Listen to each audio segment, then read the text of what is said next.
see this, see this.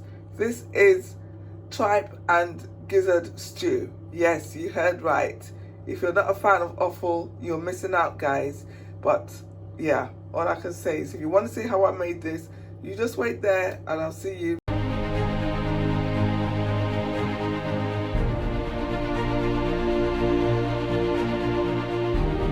I'm making chicken gizzard and tripe stew, so that is what you can see there. It's all clean and washed. I've got here some onion to season it with. I've got onions, I've got thyme, I've got some garlic and ginger going on there. I've got some black pepper as well, which is all good to go in there. And for the stew, I've got here some roasted pepper sauce. Well, I say sauce, it's not actually cooked, but the peppers are roasted a bit with onions. I've got some onions to fry off. I've got some smoked paprika. I've got black pepper, some chili, and I've got some local seasoning here called Locust beans.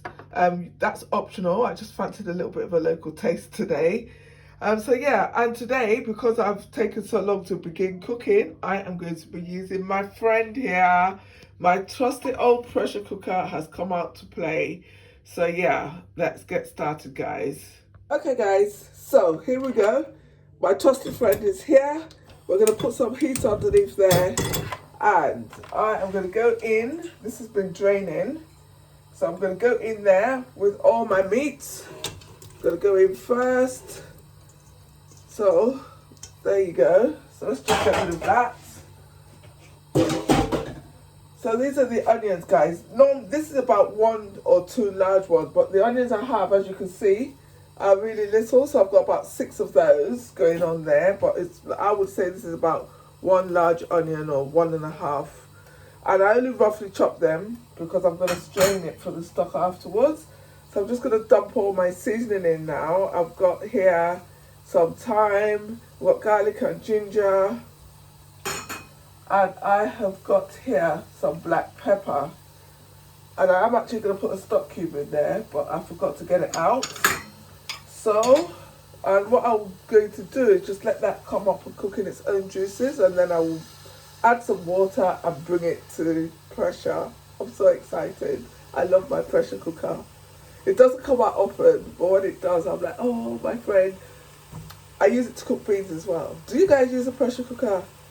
Let me know in the comments what you use a pressure cooker for. I know the Americans have got this thing going on with this Instant Pot now.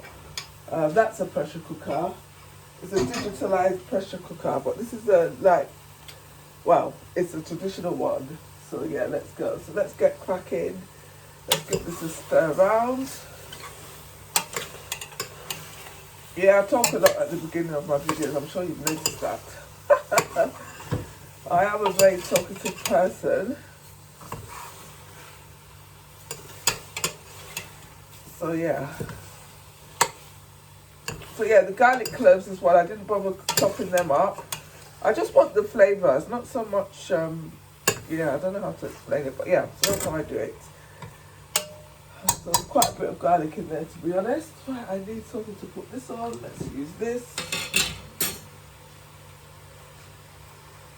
Okay guys, this has been cooking now for about 10 minutes, and the water, what water is going to release has released for now. So what I'm going to do, I've got the 2 stock cubes that I mentioned. So I'm going to go in with that. Okay, and that will be the only salt that I add to this dish. And then I'm going to add some water, bring it to the boil, and then I'm going to add the pressure. And yeah, this is going to be amazing. I can smell it already. So, yep. What I'm going to do is let go in with some water. I'm going to crank the heat up now. So, yeah. Crank the heat up. But I just want a bit more water, actually. So let's put some water in here.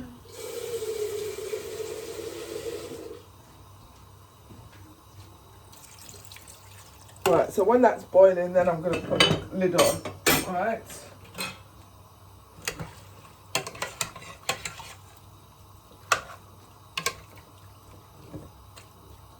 So I'll just leave this lid for now. When it comes to a boil, we shall put the pressure on. Right guys, so look at this. Look at this, it's boiling. So what I'm going to do is I'm going to put the lid on. Lid goes on. Yeah, and this is why I have fun with my machine. It resists me and I have to show it who's boss. Right, there you go. Told ya, show it. Right, so what I'm going to do is put that up there, so that will bring it to steam. I'm going to put it on the highest level, and oh, see, that didn't take long. And that's the joy of letting the thing boil first. So immediately it starts hissing, I will turn the heat down, and I will let that go for probably about 10 to 15 minutes, and then I will check it. I would expect the gizzards to be done before the tripe, but you never know with the meat these days. That's my opinion anyway. So yeah, right. Right guys, so as you can hear, the thing is fully pressurized, so I'm turning the heat right down now. And like I said, I'm going to leave that for 10-15 minutes. Right, in the meantime, I'm going to start prepping for the sauce. I'm going to put my oven on. I'm going to put my oven on to 180 degrees. So 180 degrees there. Because that is, I'm going to roast that meat there. So to prep the sauce now, what I'm going to do, I've got some locust beans here, so I'm just going to put that in there.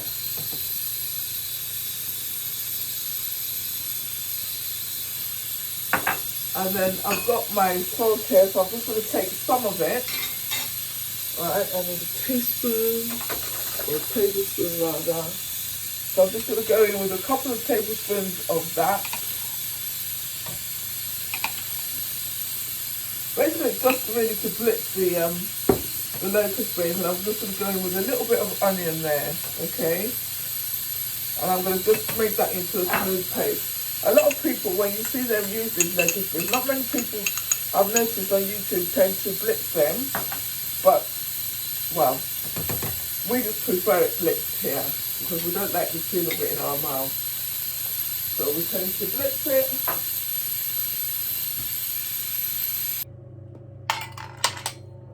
Hi guys, so this is done. At least the gizzards are done. Let's try the tripe. It looks done. So basically, this is a matter of taste. So I've cooked this a little bit softer than I ordinarily would because I'm going to put it on in the grill, in the oven. So that's all good. So what I'm going to do now is drain this out onto my prepared baking tray, and I'm going to put that in the oven while I cook the sauce. So also what I will be doing is I will be straining these the stock.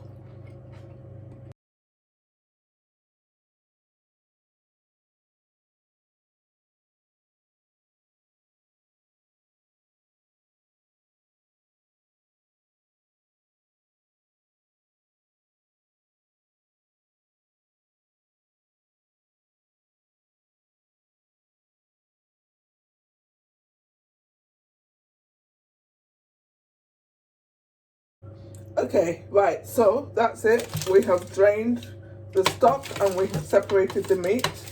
Obviously I had to be careful to remove the bits of the thyme and the leek bits so it doesn't go in there and create a burnt mess. So I'm just going to go in here now in the oven, and I'm going to leave that in there just so they brown a bit for the duration while we're cooking the sauce. So I'm just going to get ready to cook the sauce now.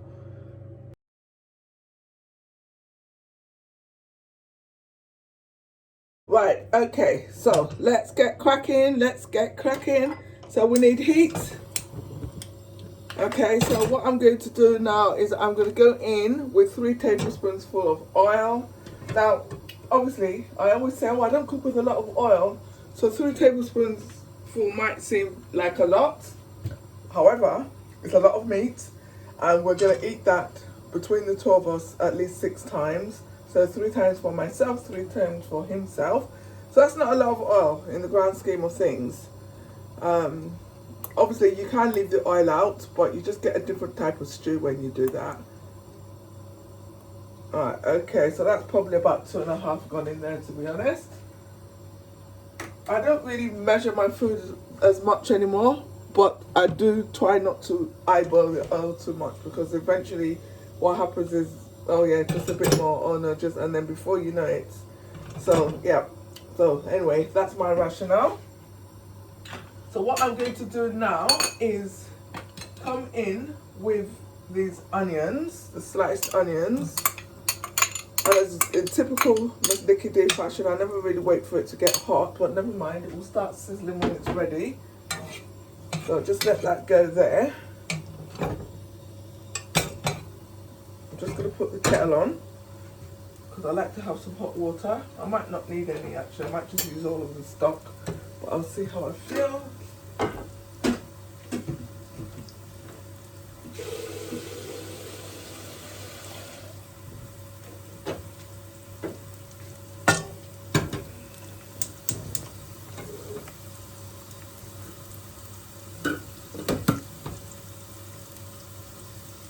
So this is the ground thing that we ground up, right?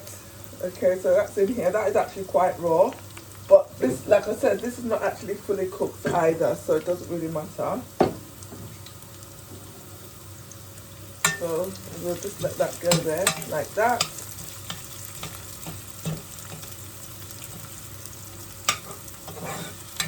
So also what I'm going to do, and I forgot, I haven't done it ahead of time, but I will do that while at some point, is to slice one tomato. I'm usually going with that towards the end. So there you go. So that's that all done for you. So now what I'm going to do is whoops, Daisy, that wasn't a very good move, was it? I am going to go in with this.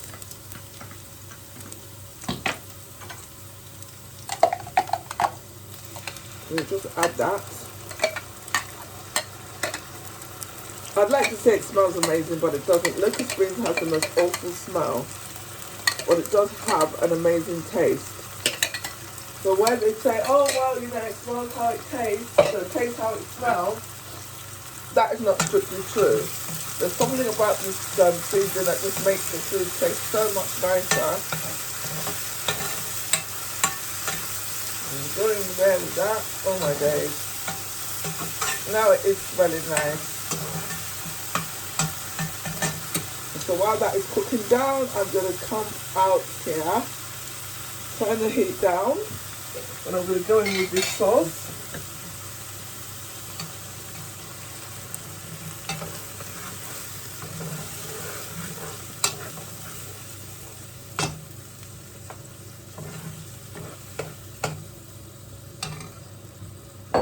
Alright, so what I'm going to do now is I'm going to let that cook up for a little bit, or rather cook down.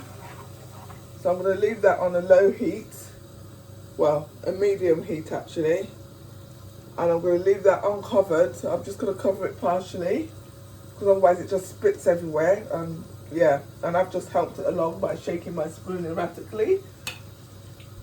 And yeah, so I'm going to let that just go there. I'm going to cover it, like I said, just halfway, and I'm going to let that cook down for about 10 minutes. Right guys, this is it. It has dehydrated enough for my liking, beginning to spit. And let me tell you, I haven't put the other seasoning in it, but it smells really nice. So yeah, let's get cracking with the rest of it now. So, 1 second, I forgot something. I think I told you already I forgot something. Yes, this is what I forgot, apart from the tomato, is the bay leaf. Right, so I'm just going to put a couple of those in there. And then I'm going to go in now with some stock. So I'm just going to leave that there, like that for now. I'm going to let that come back to the boil. I'm going to go in with my seasoning. So just to remind you, I've got smoked paprika there. It's one of my favourite spices, guys. Since I, well, even before I went on this particular health journey, when I was with Slimming World, we didn't used to use oil at all. And then one day I discovered that, but if you put smoked paprika in your food, it sort of gave it a special kind of taste, and I didn't miss the fried taste at all. Anyway, maybe that's just me. but there you go. Right, so that was black pepper and chili there. I didn't put a lot of chili because the blended tomato had some chili in it already. Okay, I didn't add any curry because of, like I said, I fancied the local taste, but I did add some thyme and garlic and ginger in the stock, as you saw. So what I'm going to do now is I'm going to leave that to come to the boil, and I'm going to slice my tomatoes.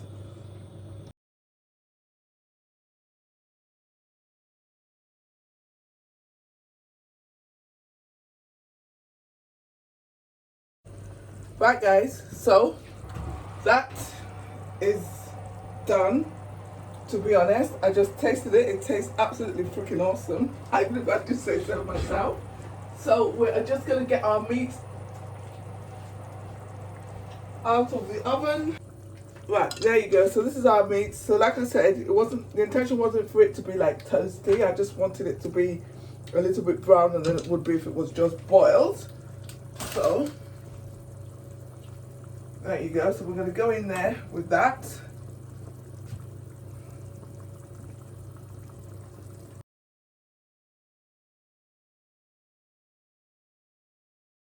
Right guys, this is it. So I'll put the meat in. It has immediately soaked up a lot of the sauce. So what I'm going to do now is go in with some more of the stock, which I think is enough now. I'm actually going to use water. And then the tomatoes. So let's get those in there.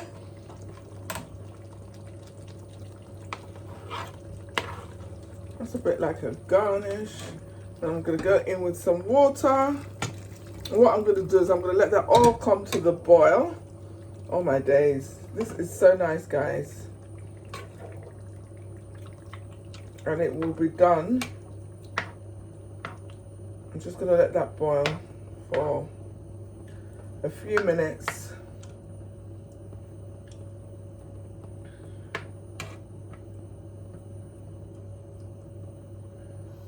I'm turning the heat up, and I'm just going to add a little bit more water. So obviously some of that water will evaporate, so it's not like I'm diluting anything. Just to get it all mixed together, bring it to a rolling boil. I suppose I should have used a bigger saucepan, but never mind. This is good. This is my favourite pan, in case you haven't guessed. Right, I'm going to leave that to cook down now for about 10 minutes, and then it should be done. I'm going to turn the heat down to medium low. So this is it, guys. Check this out. Check this out. Oh my lord, this is so nice. So we are done cooking for now. I'm going to make this. I'm going to make a vegetable rice to go with this. So let's have a look. Right, heat off, and this is what it looks like. Can you see that? I might have to film it from a different angle for you. But before I do that, let me just take the time to say thank you very much for being with me while I've made this dish. It's been a really enjoyable experience. The aromas have gone from, oh my god, I can't stand the smell of locust beans, to be absolutely awesome. So yeah, what do you think, guys? This is just a different, I mean, obviously the locust beans are optional. It just gives it a different flavour. You could just do it with whatever seasonings you like. You could use whatever combination of meat you like. I just happen to like offal, and every now and again I'll just make a stew from offal. So this happens to be gizzard and tripe. Sometimes I will do lamb's heart and tripe. Or sometimes I'll do a combination of the whole lot of them. So yeah, whatever you like, guys. At the end of the day, cooking is all about what you like. It's not what about the person whose video you're looking at likes. But yeah, like I said, thank you very much. So until I see you again in the next video, I hope you have liked this. Please do feel free to give me a thumbs up if you have liked it. Do feel free to share or to subscribe. But whatever you choose to do, stay safe, okay? Stay safe, eat well, stay hydrated, but most importantly, smile, be kind. Be kind to yourself, be kind to others. Thank you. Mwah.